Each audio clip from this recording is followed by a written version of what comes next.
What's up guys, welcome to another Is It Worth the Gold video. Today we're looking at the Progetto 46, the tier 8 Italian premium medium tank. I know I'm a bit late to the party, but better late than never. Alright, let's talk about the stats since there's not really much to say about the armor.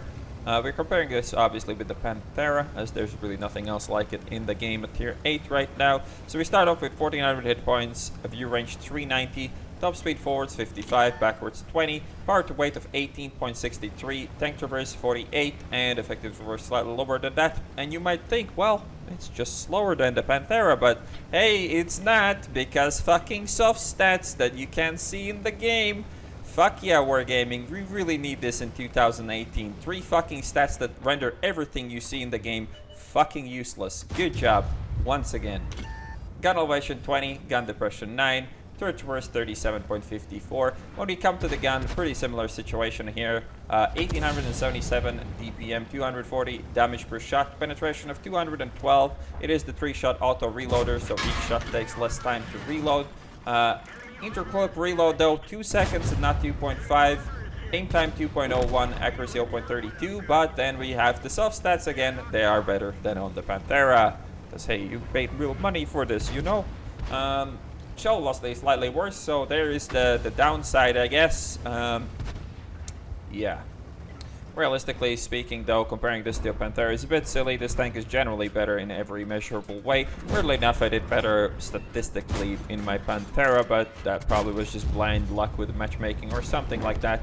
But this tank has more gun depression, the turret is placed better, it is smaller, it is equally fast, and it shoots every 2 seconds and not every 2.5, which increases the DPM among, you know, just ability to shit on people like I did on that 430. Catching out people with the tracking shots if you have 2-second reload is way easier than it is with the 2.5-second reload. Clean up this T44, really bad first shot there, but in the end it, you know, was good enough to pick up the kill there. So since this is just flat out better than the Panthera, that's not really anything unique. There has been quite the push to make premium tanks the best things you can really play at tier 8. You still get absolutely fucked by the tier 8 matchmaking, of course, like I did in this game playing the 357, and yeah, you can enjoy shooting a type 5 in the side, and I kind of realized there's fucking no point in that.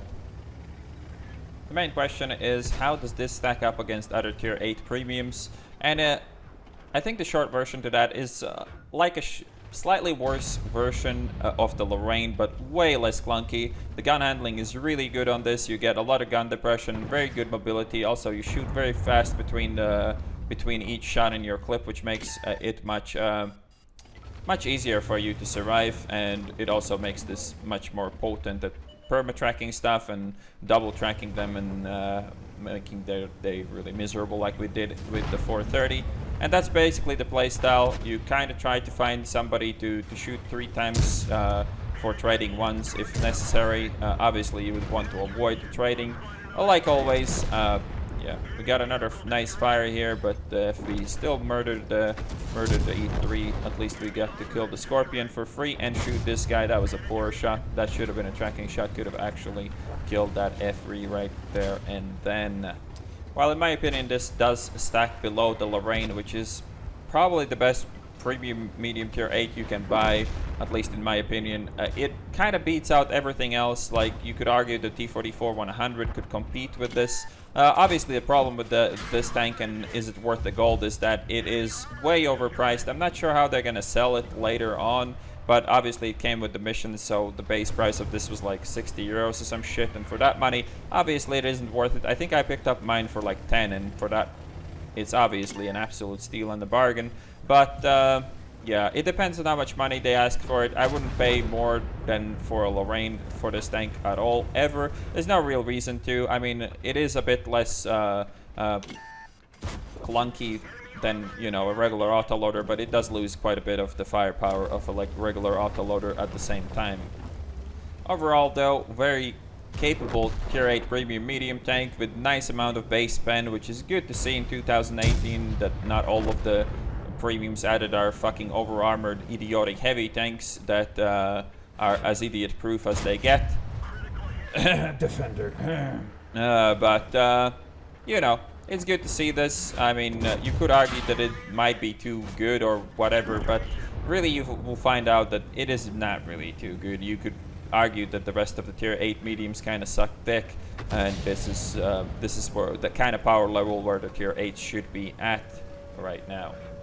As for when you should be saving shots and when you shouldn't bother, in my playthrough of these Italian tanks, I found that generally you want to be shooting as much as you can. The only real exception to that is if you're 1v1ing or 1v manying, and you know you need X amount of ammo to be able to win the fight, and then obviously you sit on the last shot or the first shot and reload that one until you have enough ammo to kill whatever you need to kill. But whenever there's anyone around you, whenever there's someone on low health and you're like, well, if I wait 2 seconds I'll get the second shot, generally that ends up in someone else killing your dude and you're not shooting at all. Obviously the upside of that is that you do keep more ammo and keep your DPM up, but in these tier 8 auto reloaders it's not that big of a deal because the full reload isn't actually that long to begin with. And how to counter the Progetto infestation on the servers? Well, it's pretty much the same as with other autoloaders, apart from the fact that they might put the occasional shot here and there after they're unloaded. After they unload, they're just really bag of hit points. You just need to make sure you can take that extra hit they might reload in the end. Alright, so here's the end plate. Ace Tanker, 6,738 experience with the triple, ended up doing 3,792 damage, picked up 5 kills, assisted for 633, picked up 1,497 base experience, and made, I believe, 93,000 credits, which isn't actually that much for this much combined damage, but I guess we were wasting quite a bit of ammo as well.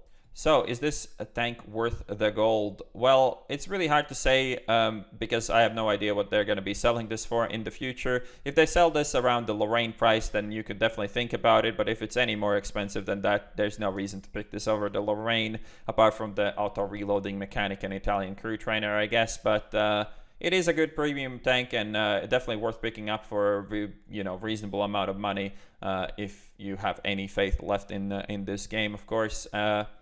My biggest grinds with this is that it should have been the Tech 3 tank and the Panthera should have been the premium. I really don't like the self-stat bullshit going on with this tank either, but hey, it's wargaming, right?